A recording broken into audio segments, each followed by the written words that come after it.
কেমন আছেন সবাই? আমি আলহামদুলিল্লাহ ভালো আছি। চলেন দেখে আসি আজকে ইলিশ মাছের ভর্তা।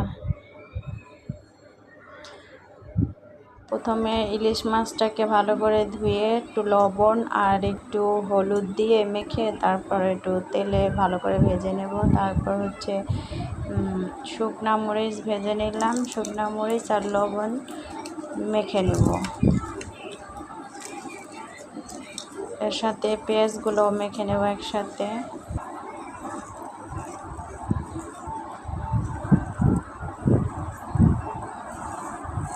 সবগুলো একসাথে ভালোভাবে মেখে নেব।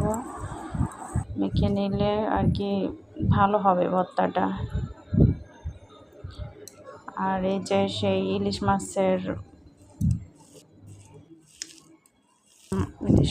ভাজাটা